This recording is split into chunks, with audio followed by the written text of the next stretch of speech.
Hey everyone, welcome. Today we got to talk to an indie dev out of Chile. He's working on a project called Devils Punishment. He's a really cool guy. Got to talk to him about just what it's like being an indie dev in Chile, where he's come from, where he is now, all the different hurdles he's had to go through, and what he kind of sees for the industry in the genre that he's working in right now, which is like a survival horror FPS kind of game. It was an awesome conversation, and here it is. Alrighty, World Creator. So I got some questions for you. Thanks for talking with us or talking with me, and really wanted to kind of dig into how you got to where you are, the game that you're working on right now, and just kind of stuff you've experienced, dealing with indie game development and all that. But thanks for coming on to talk to us. So I have some little questions here. I wanted to kind of give you a chance to give you a bio on yourself. But just pulling from some of the stuff, you're kind of a younger guy, you're into development, but you have quite a bit of experience with music composing under your belt. So if you want to kind of get into that. Yeah, sure. First of all, I just wanted to thank you, for making this. I think it's a very good initiative for game developers, especially in the indie scene, to share their knowledge or their failures and all that. Yeah. So about my background, I'm an orchestral music composer. I have been working for that, mostly as a freelancer for 4 years or so. Gotcha. I started in music, very young, like at the age of, I'm 21 now. I started with playing guitar. Yeah, and there always that time, when you always play music, when you're playing an instrument, you always start, like with covers and all that. Mm-hmm. And then there's, that point when sometimes covers are just not enough and you have to create your own music. I think that's also what happens with games, right? Yeah. You start playing games and all that. Suddenly you feel you lack something, that you need to create something. And I think that's what happened to me. That's pretty much how I started, really. Gotcha. What are some kind of, as far as like on the music side of various games, like what are some games that you were playing where, as far as the music goes, like were really key and kind of like created a spark in you? Do you have someone that kind of like you always think back on? Yeah, I have. There's a lot of games, that have great soundtracks. For example, there's a very old game. I don't know if you heard of it, but it's called Turok. Oh, yeah.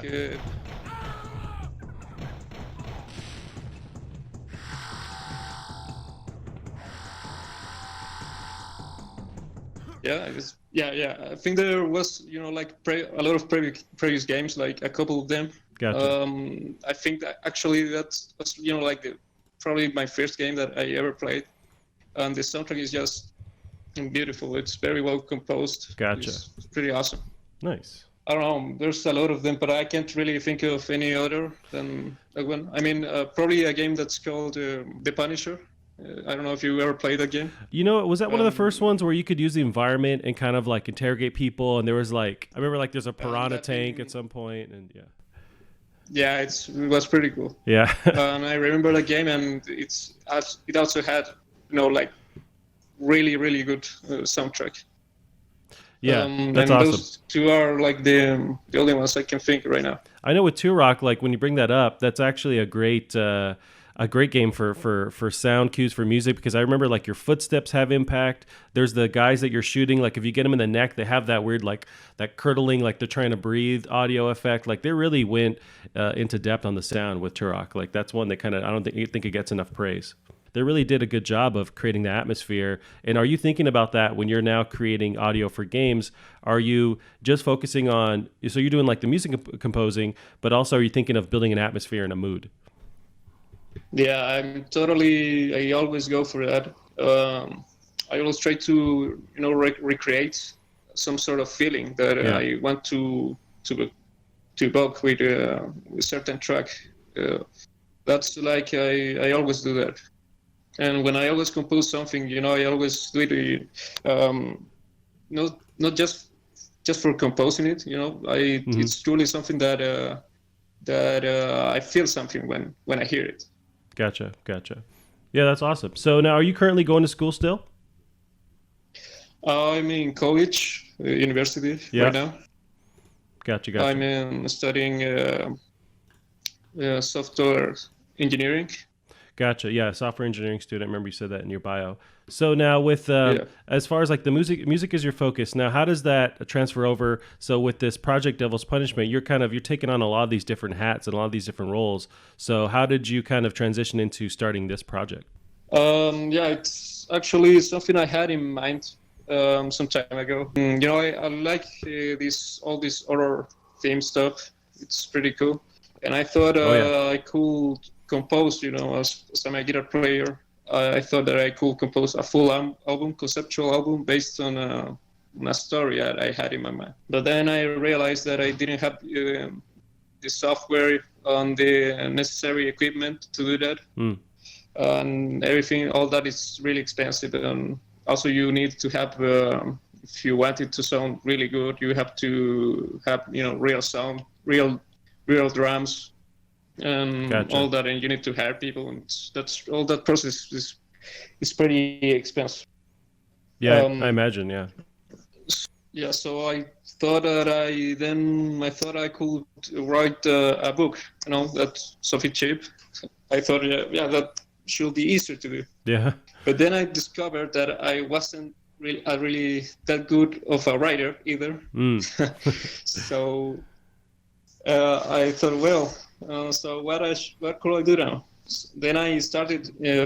I got into game development because I discovered that you could make some money with that. I started to join, this a lot of rip-share projects, on paint stuff, to try to see how things were. mm. And and after a couple of failed projects, I thought, well, this isn't going anywhere. I think I should start my own thing because no one knew how to handle stuff. I did my research. I started to read about what you had to do, what you had to avoid, um, and all that. Mm. I got into it. I started the project, all based in this story I had in my mind. Yeah, I still continue to write the book. I contacted someone to help me with that. gotcha. Um, and I assembled a team of about right now we are like 14 people in the team. Okay, yeah, that was one of my questions. So yeah, I was wondering how Um, big that team is. yeah, it's at the moment is we are 14 people working in the game. Um, and we have done good progress with that. I say the first months were the most rough ones, the hardest ones, because I didn't really know how to see if someone was really capable of doing the things that you need. Sure. You know, Yeah. So then, with assembling your team, was that really on you to kind of make sure weed through all these different applicants and kind of make sure, okay, am I getting the right person for this part of the development and this part? Like, was that all you, or could you spread that load, or was it really just up to you to kind of make sure you had the right people? yeah, it was all. I had to take care in charge of all of that. I didn't have anyone to help me, Gotcha. and so it was like trial and error. Right. So you're assembling your team, you're actively working on it, and now one thing I find really awesome is that you guys went, okay, let's try to do something which seems, from my perspective, super duper hard to do, like a procedurally generated horror game. So I want to get into like the technical issues, if there are any. Like, is it hard to develop a kind of procedurally generated game like that?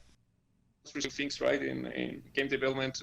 Everyone seemed to that you should start as small as possible. Yeah. And that's what I try to do, because I couldn't do, of course, the whole book that I was writing. Right. So Gotcha. I took a small scene of it and tried to recreate and create a game.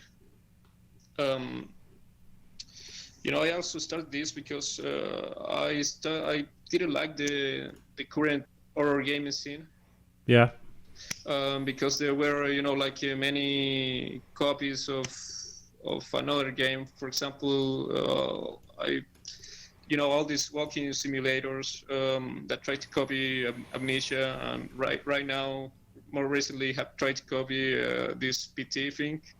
Oh, sure. Yep. Yep. From Yeah, so I was kind of getting tired of that, Gotcha. and I thought that the horror genres should have something new, something fresh, with something new to offer.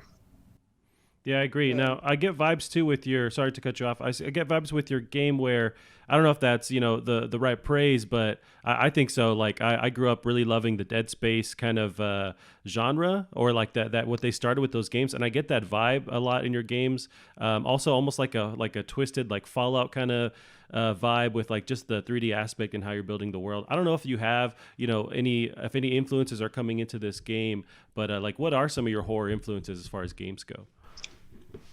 Yeah, so for this game specifically, to Dead Space, as you mentioned, that's a really great game. I don't know, Fallout doesn't really goes false, into there. Gotcha. I'd say the Metro series. Oh yeah, for sure. Yep, I can see that too. Those are more accurate. What else do you see? SCP, Containment Breach, I think. Yeah. What else? Resident Evil 4. That's another game I took a lot of inspiration. Gotcha. But the main inspiration for the game was a movie called The Thing. Oh, I don't know if you have heard of that. I love that. Yeah, I just like there's a couple movies that are always playing in my mind. One of them's The Thing, or like Terminator 2. Those are just like the best movies to me. So like I'm always like thinking about there's a certain kind of, and maybe that lends itself to like when practical effects are done in movies, they just last a lot longer. Like so The Thing is amazing. Yeah, it's an amazing movie. I think I have seen it like 4 times, something like that. Yeah, it's great. It's still creepy. Yeah, it's pretty good. Pretty good. And that's like my main inspiration for the whole story and the game. So we based a lot of our stuff in that. Gotcha. Now, I'm super curious on the whole aspect of it procedurally generating. So, how does that? I mean, I imagine you can't explain it into detail as far as just like how it works, but like, what are some of the complications or things you have to always juggle with making it work, with making like this room flow into the next room, but still letting the game itself kind of control that? Depends in the map generation thing. So far it works, and it randomly generates. But that's something that has to do with a lot of play testing. Gotcha. Our game is supposed to be, like I don't really like easy games. I think when you're playing a game, it should be a challenge for you. Right. Yep. At least when I don't find it as fun of an easy game, I don't find it as fun as a hard one. It's a difficult one. Right. No, yeah, there's a balance of that for sure. Yeah, so we're trying to create something difficult, but that's still enjoyable. And then the procedural generation thing plays a lot of in that.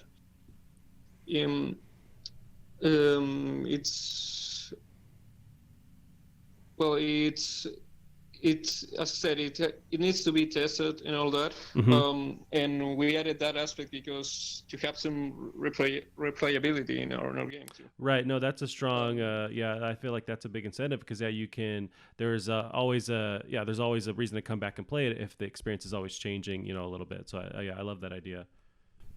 Yeah. So something in horror games, at least with the single player ones.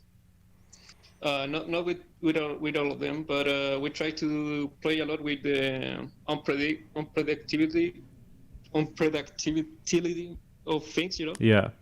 To make things not predictable enough, So that's why we're having this procedural generation thing, Mm-hmm.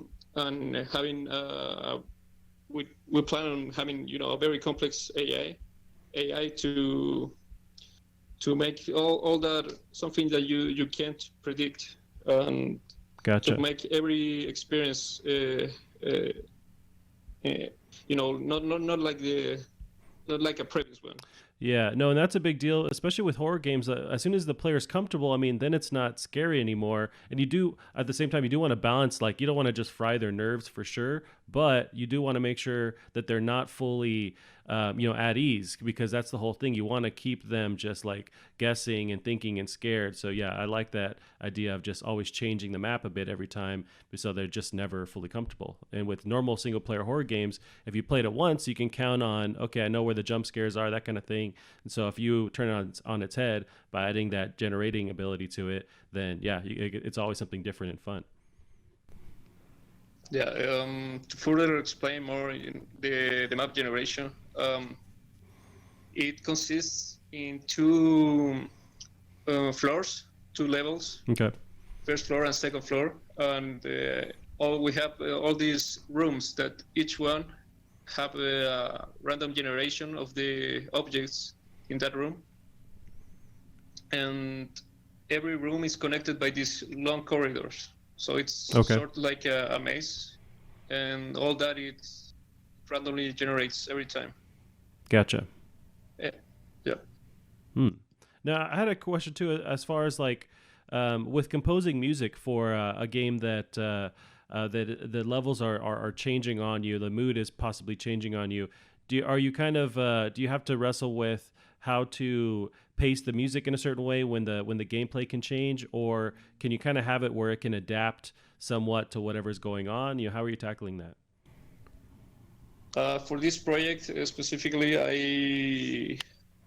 we will not be creating music, for the game Gotcha. itself, because I think it takes from the immersion of it. So we are only having sound effects, like ambience effects, Right. in through the game. So there won't be any music. Gotcha. No, like Justin Bieber pumping in the background or something. No, Gotcha. definitely not. Yeah, he won't be as scared, or he might be more scared. I don't know, but yeah. So Yeah. that's interesting. I like that idea because then that's going to be even more creepy because you don't have that familiarity to lean back on, having any kind of music behind you. If you hear your footsteps, you hear the enemies. Like, yeah, I really like the idea. That's very creepy. Yeah, something. It will be pretty cool once we finish it. We're still working the sounds and all that, but we will have that finished soon. Now, I want to keep talking about this project, the Devil's Punishment, but I had some questions also about just game development in Chile. So you're based out of Chile. What is the indie game scene around that area? To be honest with you, I haven't looked into it. I know there's like game development. Yeah. So You're talking about the game scene. A previous member in the team that was from Chile, Mm-hmm. and he told me that there was some game development meeting around or something like that. So I know they exist, but I think they are pretty small, Gotcha. like niche. Yeah. So I really haven't looked into it, but it must be pretty small. Yeah. Compared to what will be in the US, for example, or another country. Gotcha. Yeah, that's what I'm wondering with how much of a help it can be, in various communities. Like we talked to a guy who was out of England, and using that game development community around you, sometimes in real time with a real person can help if you can have someone like play it in front of you or talk to other devs who are working on stuff in real time. But also it's got to be like cultivated and created. So yeah, I don't know if it's something that's been happening, or if in Chile everyone's kind of more online and spreading stuff that way. Yes, as I said, it's pretty small, it's pretty underground. Gotcha. So it is there, I think, but I haven't explored that part too much. I think I could go, someday to check how game development is in Chile, but I really haven't heard of any game that has been made Gotcha. in Chile. I don't know if you have. I kind of Googled around and I couldn't find anything either. I think, you guys are in kind of new territory there. Yeah. So that's what I was talking about. Gotcha. Yeah, that's awesome. I mean, really, that can help you guys because I mean, there's more attention now on these developers that are coming out of places that just don't get enough attention. So, like, I know I was reading Kotaku recently online, and they did a story on this game dev out of it wasn't Brazil, it was out of Cuba, and so they're kind of this newer indie title out of Cuba, and so they did a full story on them. So I think you can because there's a ton of indie games, right? Like it's a huge market, so you guys can separate yourselves a little bit from the crowd by having that that thing under your belt that you're from Chile. I think that's a big deal. Yeah, perhaps that could be something useful for to market our game. Yeah, as far as marketing, advertising, that kind of thing. Yeah, but I wouldn't find it, as powerful. I remember seeing some guy trying to get some people for his project, and basically the whole pitch of his thing was that the game was based on his city. Okay. On his city or something like that. But I don't know. It seems like a difficult thing to me to see that, like a powerful thing. Gotcha. Yeah, it's true. And I wonder when that's really just something wants to just get buzz for the game, but so now going back to some of the questions on the on Devil's Punishment here. So I was asking you about kind of pacing with the game. Is that ever an issue with the fact that the worlds or the parts of the map can generate? Do you ever think, okay, do we give the player time to breathe here, or do we just is it full force the whole way? Do you guys are you thinking about managing that? Is that an issue? Yeah, so I have tried to look into it a lot of times. We have moments where you will be, kind of less stressed out, but I think it will be still a pretty intense game. Gotcha. But we have selected specific times where there's nothing happening, so you can relax a little bit. Right. To catch your breath, something like that. But yeah, it's something that we will have to look into when we have the finished product, or at least when we have the demo, so we can see what's the reaction of the people. Gotcha. Yeah, so that's interesting because you do want to, wait for some feedback and kind of get players' reaction. I know with me with horror games, I never brought that up too. So I'm terrible at horror games. Like I get scared with these things super easily. I can never enjoy myself and jump in. So the more times to rest that you would add for this kind of player would be beneficial for sure. But I think I'm not maybe the demographic all the time, but I like those rest points because I'm always shitting my pants when I'm playing these games. Yeah, so we also have this feature that you can play up to 10 players. You have to, get into the game without getting too scared.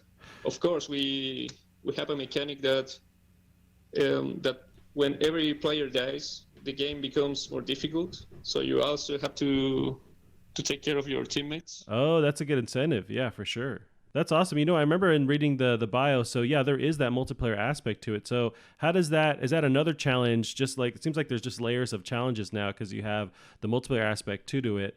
How is that running? How are you guys tackling just dealing with the multiplayer part? Yeah, so networking is definitely something that's pretty hard to do. Fortunately, we have it done too. We still have to fix some little bugs. Small errors here and there, but you can connect with other people, and that's our biggest or was our biggest challenge with random generation. But I think we have we tackled it down pretty well. And the rest of the project seems pretty doable at the moment. Gotcha. Yeah, that's awesome. When I kind of watch playthroughs of the game, one thing I think about is the idea of VR in that world. How hard is it to would you have to from the ground up build this for VR, or can you kind of add at some point the ability to play this in VR? Is that something you guys think about? Yeah, that's something that I had in mind at the VR thing. I don't know if you have if there's a project called Boneworks or something like that. It's for VR, and with the new Valve thing, the new game, the Half-Life game. Oh yeah, okay. So that's something that we will like to implement in the future, but we haven't really done much investigation about how to implement that in the game. Gotcha. So we probably have to rebuild a lot of things there. I see. Yeah, that's something I wonder if the game isn't intended for VR, but then it's ends up being super successful. Is it like, okay, we have to go from the bottom and start again, or can we like rework the tools to work with VR? At the end of after the release is done. Yeah, that's something that we'll have to look into. As I said, we don't Gotcha. have a lot of information, but that's something that we have planned and we would like to do in the future. Okay, that's cool. Then with VR, to just kind of stay on that subject, have you played many titles in VR? What do you think about like horror games in VR? I think they are like the next step for gaming. Yeah. I haven't played anything in VR, to be honest with you. I don't own a VR headset, mainly because it's pretty expensive and you need Yeah, I'm in the same boat. Computer. Yep. Yeah. So, but I think it's something that I like to delve in, and I think it's really the future of games. Yeah, no, I would agree. It's something that it's something that will bring a lot of new mechanics and a lot of new gameplay into the table. Gotcha. Yeah, no, I would totally agree. I don't have a headset as well, just because I'm broke. But and it seems like you need not only a crazy powerful headset, but the PC in turn with it. But I can still see like, oh yeah, that's what gamers have always wanted. That thing realized, and now we're in a time where that is possible. There's still a lot of hurdles with the pricing, with the cables and all that, and needing the hardware to power it. But we're in a time where this is totally possible. And you see stuff like with Half-Life Alyx that just released. I don't know if you have any thoughts on that, but like it seems like we're finally getting these like really AAA experiences. Yeah, that looked pretty good to me. We'll have to see how that turns out. Because at the moment it's just a trailer. Right. Everything could happen. I don't know if you remember this game that was called Blair Witch Project or something like that. Yeah, that just came out. Yep. It releases there. Yeah, so I was pretty interested in that, but at the end it turned out pretty bad. I don't know if you heard about the reviews about the game. Yeah, it seemed like they were kind of mixed. I downloaded it, so I have an Xbox. I have the Game Pass, so it was one of their free games. And I got kind of stuck right away, just trying to maneuver my way throughout the forest. And I put it down, and I think I just played something else. I do want to go back to it, but yeah, I've heard the same stuff, the issues you're talking about. Yeah, so we'll have to see how that turns out. But there's this game or project, I don't know, I think it's in the development, that's called Boneworks. Okay, yeah, I'll check it out. And that really, really proves what can you do with VR. That's pretty good. You should check it out. Yeah, I'm just Googling it now. Yeah, it looks nuts, and it looks like, as far as the graphics, it's something I could never be able to run on anything I have, but it looks pretty dope. It almost looks like this is what Yeah. Half-Life VR would be, just kind of scanning through it. Yeah, I think they're pretty similar. I don't know if they're working together. If maybe Valve bought some of their stuff. Oh, They gotcha. look pretty similar. Gotcha. I see that. Yeah. Nice. So let's see. I wanted to kind of keep going through some of the titles here, or questions rather. So as far as like if we stay on that kind of Steam Valve topic with releasing a game, are you guys really focused on releasing on Steam, or does Epic interest you? Do you have any thoughts on those two platforms kind of fighting with each other? Yeah, so we probably are going to release on Steam. I haven't researched about the Epic Store. I have heard a lot of bad things about it. So we might try to avoid that for now. I don't know really how is the situation in the Epic Store. I don't know if you could explain that to me. Like how it. With the Epic Store, yeah. So I don't have a lot of experience, but my co-host Gavin does. So he's bought games through there, and he's had issues with just like the way they arrange the games. They're not really curated, and they're not presented in a friendly way. So like you have to like dig through stuff to find the game you want, and it's just a lot of almost like just they need to rework the UI and how they present the games themselves. But I know that they're releasing free games all the time on there. They're trying to be competitive with Steam. They, of course, it was in the news where they had they're offering game devs way less of a cut that they would take from your title releasing. I think it's like, was it 13% or something versus Steam's 30%, which is kind of standard across the board. I don't know if you think about that aspect of it with releasing a game. Where are you worried about these platforms taking too much of a cut from the money you would generate? Yeah, that's definitely a strong point to discuss about. 30%. It's really a big part of the game. We're talking about 1/3 of the game, something like that. Right. And yeah, it's like a big take from Steam. So if someone were to offer me, like less cut, or percentage cut, that of course will be really interested to me. But if you take in account, I don't know how many members the Epic Store has. I don't know if they are more than Steam, but I would guess that it's not like that. So you have more, more exposure in Steam, I would say, than in the Epic Store. Yeah, no, that's true. I mean, with Steam, you're getting way more eyes, way more people looking at, just because they're the top dog. So like they have way more of a pool of people versus Epic, and I think Epic knows that. That's why they also dropped that percentage too. But yeah, now with releasing the title, are you guys interested in like an early access kind of thing, or are you just waiting till it's fully ready to release? Yeah, we are also trying to avoid an early access thing. We at most maybe we will try to release a demo, to get people's reaction on that. Gotcha. We might do a crowdfunding campaign for the game alongside the demo, but we would like to release something that's finished, or something that has room for improvement, but that works well. Because I know there's many people that are tired of these games that stay in alpha for a long period of time and they never go out of it. Yeah. So we're trying to avoid that too. Awesome. Yeah, I think even like the joke right now is like with Fortnite, I think they're still in like early access or beta. There's still some like thing tied to it where it's not a full release yet. So there's games that just like will never turn into like, okay, the full release is now complete. But yeah. Yeah, I didn't know that. Yeah. It was in beta. I thought it was like a release. You think, but yeah, it's still. I want to say they call it early access now, still, but. So it's like the Ark game, right? Oh sure, yeah, yep, that's another one. Like Yep. Right.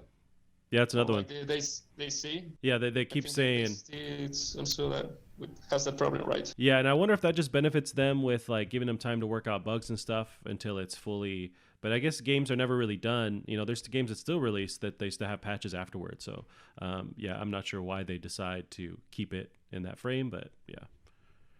Yeah, to be honest with you, I really have no idea why that happens. I don't know if because there are people that just are too lazy to fix the stuff, or I don't know really. I'm not the one to answer that question. Gotcha. I have no idea. Yeah. So now with the project now, what's the kind of do you guys have a time frame you're looking for to get to the that Kickstarter milestone and that demo milestone? Like, what does your next kind of few years look like? So we are working towards a demo right now. Once we are done with that, we will kind of try to release it maybe through the game jail page. That's like our main site. Gotcha. My main source of information for the game right now. And we will try to generate an audience for the game. People that care about what we are creating.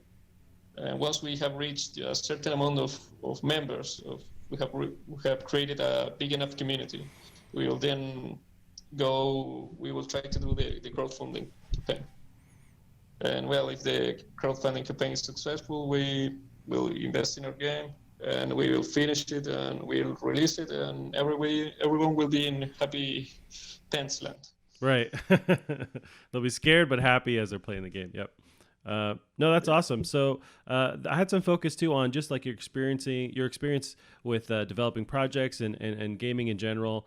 As far as like our kind of goal with the interviews was to kind of showcase stories that gamers don't hear, so they can kind of understand how hard it is just to develop these games and like the sacrifice, but also that other devs can hear so that they know like, oh, there's people in the trenches with me. They're experiencing these same like failures or hurdles. Do you ever experience with maybe with this project or other projects?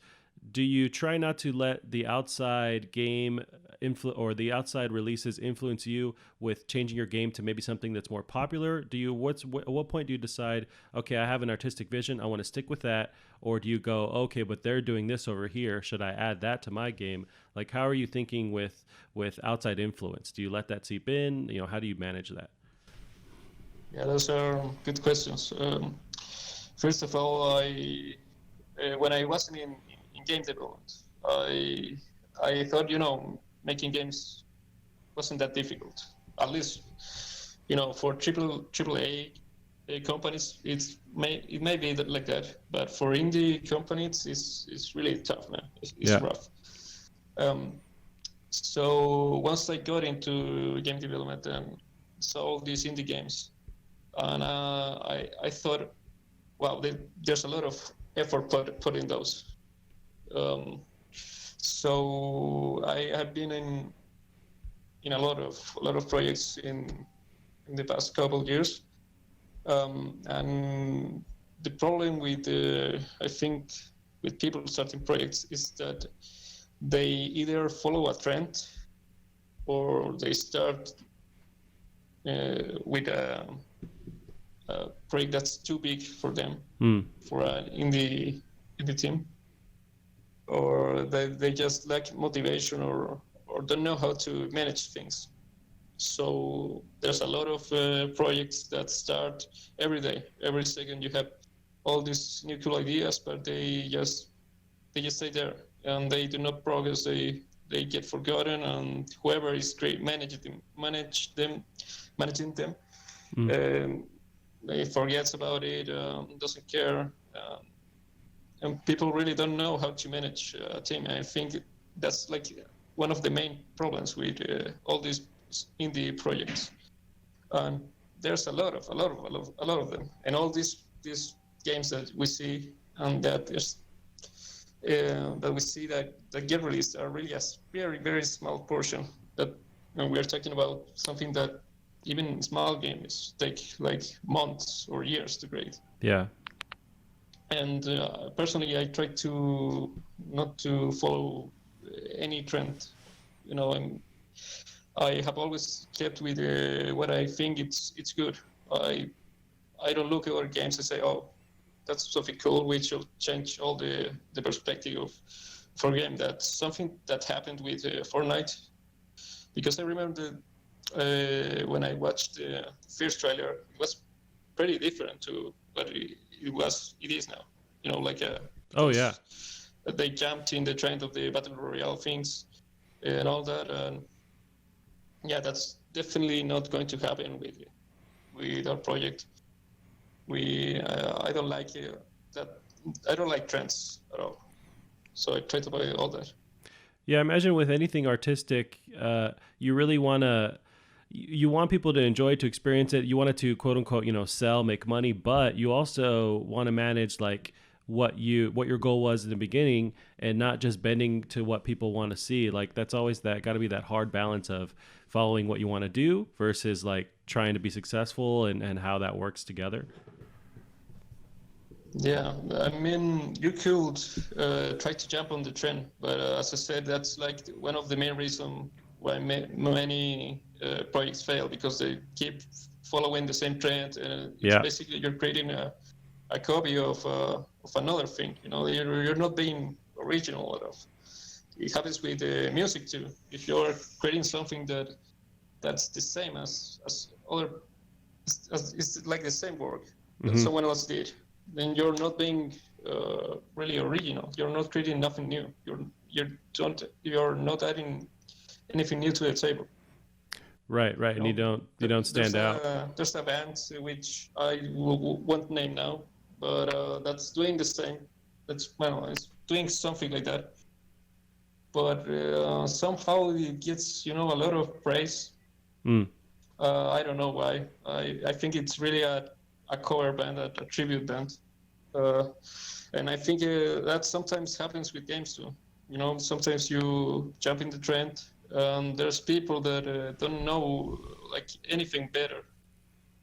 That they just accept what they are delivered.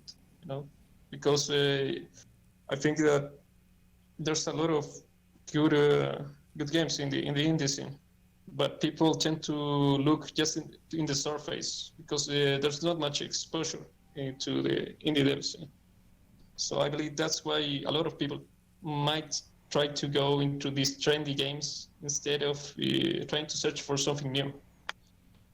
Yeah, no, I think you're totally right. It's almost like you're battling like the mainstream. Like most people, yeah, are going to go at just the front page. They're only going to look at something that's familiar, but you don't want to always bend to them. You want to still, create something new and add to the table in the first place. Otherwise, what are we here? Why are we doing this if we're not changing and evolving and growing?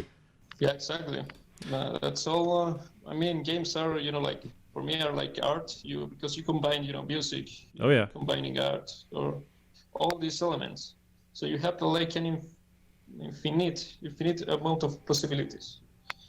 Like, why would you want to create something that has already been created? right, Why can't you just create something new? right. No, I hear you 100%. Now with some of the kind of your experiences developing, have you had any issues with like motivation? Like, have you ever lost focus on something and just like dropped it or just didn't care anymore? Like, or it been a slump where you're not developing, not working, and how did you kind of come back from that? Have you ever experienced stuff like that? Yeah, I think that's something that happens, at times. Like the project seems like it is not progressing at all, and you lose motivation. That happens sometimes. It's something that will happen. Hmm. I think without what you do in life. But I think that's another strong point of game development. You have to be persistent in what you do. Otherwise, you're not going to uh, get anywhere. Yeah. Have you had any issues like losing focus and then having to come back out of it? Have you ever had to kind of shake off the dust and like get back to it, or have you been kind of consistently just always working and always kind of going at it and making projects? Yeah, so far it's been a constant thing with this project. Gotcha. I haven't done any other projects besides the freelancing stuff, Gotcha. which is really just small work. Um, because even though there's, as I said before, even though there are like many good ideas out there, good projects, the people that's behind those ideas don't know how to manage a project, and so many of those small teams, most of them will go nowhere. So I try to avoid, having side projects or this thing that's called. That I heard that's called the shiny object disease. That Oh, you leave something unfinished and you start something new. sure. Yeah, I try to avoid all that, and I think that's something that helps you to be persistent. Right. No, you bring up a good point and it's funny, like I've talked to my co hosts about this, other people with indie devs, they have to wear so many hats and they have to be like trained in all these different things. Like one of them is managing a project. Like when you get to that AAA level, if you're working at EA or, we talked about Valve, they have people who it's their job to make sure everyone's on track and hitting the guidelines and the deadlines. But with indie devs, you guys have to just make sure that on your own you're like making sure that people are doing what they need to do and working on this, but it's like you guys coming in have to just know how to do all these different things when eventually there's a team that handles all these different aspects of it. Yeah, that's totally right. You're totally right about that. I personally have, like the music composer role and the game designer, writer, the guy that's managing all the stuff. But I think that's part of, learning about Yeah. that, about everything. It's a process. Right now at the moment I think very confident about with what I have learned so far. But there's still plenty much to learn about game development. I think there's always something new that you can learn. Oh yeah, for sure. But that's very true what you say, especially with small teams. For example, in a lot of game jams, a lot of people have to do a lot of roles, but that's something that everyone can like keep their opinion about. Everyone can help to make that process less stressful, so that you don't have to do so much. Right, yeah, you can depend on the team around you. I imagine when you come out of, when you're an indie dev coming out of these different projects, you're only that much stronger because you've done all this stuff on your own. So I feel like when you go to, if eventually you decide, okay, I want to like work at some of these AAA studios or what have you, it's like you have all this stuff under your belt because you're doing all these things on your own. Like I feel like how are you not like the best applicant? You know what I mean? Like on a resume after all this. Yeah, I mean, there's a lot of people that the main interest of them is to build a portfolio, to show them to these AAA companies in hope to get hired. And that's also one of the things that of why many of these projects start, especially the free ones and the game jams. It's just to get experience, get that portfolio. Gotcha. Yeah, so with some of the stuff that you're, I wanted to get into what you're playing now, kind of what you do when you're not working on this game. So are you more of a like console player? Are you playing more PC? Well, to be honest with you, I haven't played anything in a bunch of months. I have been busy with this project and the freelancing stuff. I hear you. No, yeah. And I really don't have any interest either with the new games that have been released. Mainly because I don't have a powerful enough computer. Gotcha. To play all this. But also because I just prefer to work in the project that keeps me busy and keeps me productive. No, yeah, it seems like you're pretty motivated. Much better that way. Yeah. I think so, thanks. I mean, talking about the last game I played, it was probably a game called Rimworld. I don't know if you heard of it. Reworked? It's like managing Rimworld. Okay. No, I haven't tried that. That's like the last game I played, I think. Gotcha. Haven't played anything besides that. Gotcha. Have you? I was curious with like, what do you think? Because I feel like you're still kind of watching the landscape, seeing what comes out, especially since we talked about that Half-Life VR game. What do you think of like Cyberpunk 2077? What do you think about those kind of games? I feel like there's some that are coming out there like pushing the tech and the narrative forward. Yeah, I think there are a couple of companies that are pretty faithful to what they do. And what I mean with that is that they care about what they have to offer to the people about that thing instead of like the money. Right. Because I have seen a lot of companies that have started doing this all this business with the microtransactions and all that. And I think it's CD Projekt Red, right? Right. Yep. The company that's behind it has done a pretty good job so far with all what they have delivered. They have stayed constant, and I hope they don't fail in those microtransactions things and all the greedy stuff like what happened with Bethesda. I was thinking this. Yep. I was thinking the same thing because they used to be really highly praised as a developer, and I think there's a path back to that. But right now, they just fully went into that microtransaction, just like the whole EA kind of side of it. And I'm hoping they kind of crawl the way back out. But yeah.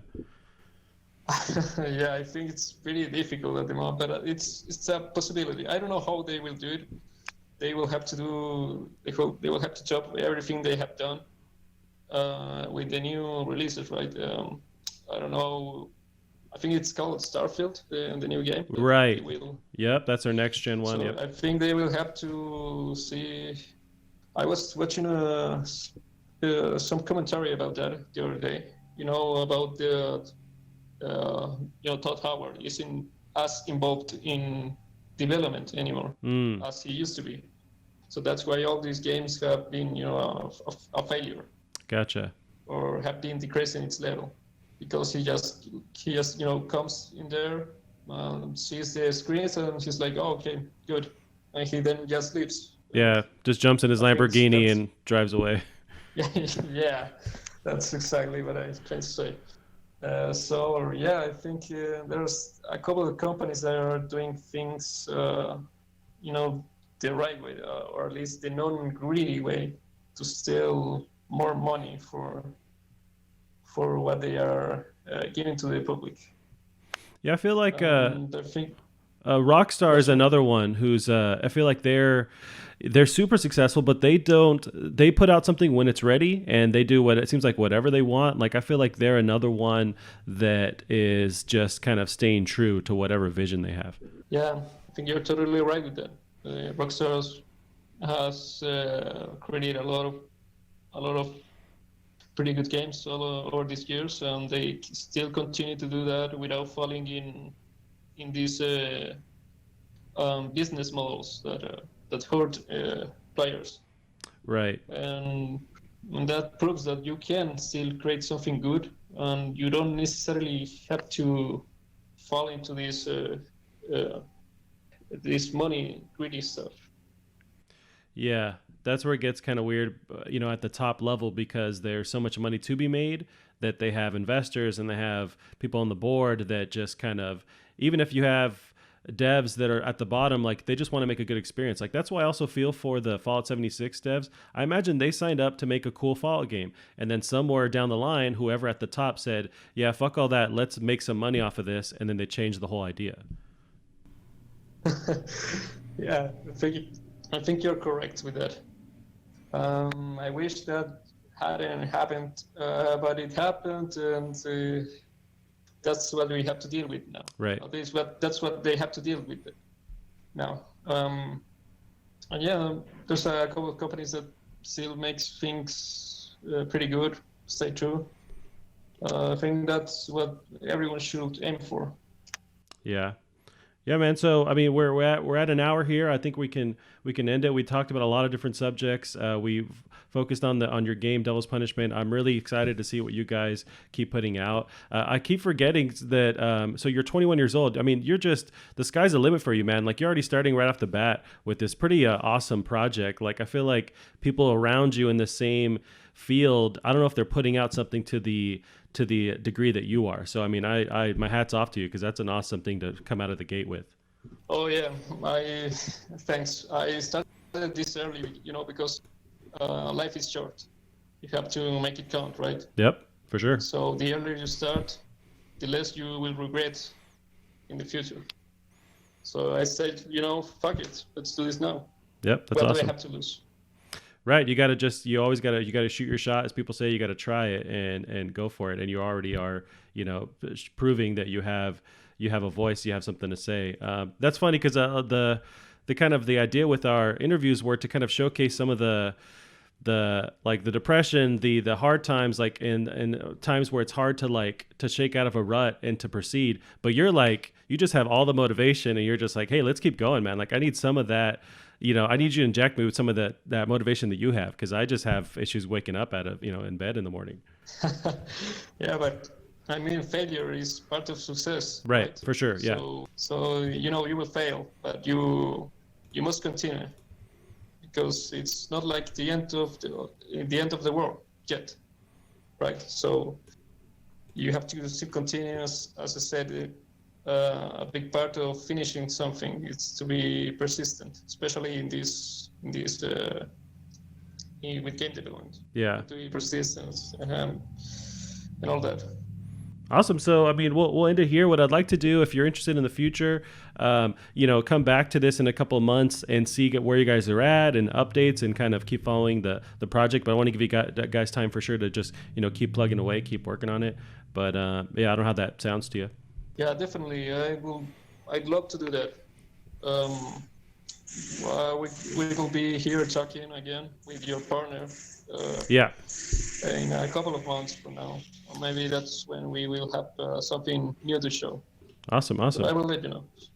Cool, man. I appreciate it. So we'll end it there. I want to make sure give you some space to plug the project and where they can keep up following it and all that.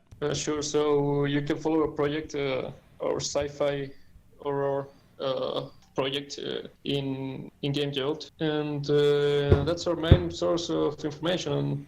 Gotcha. And join our community Discord. We are always there.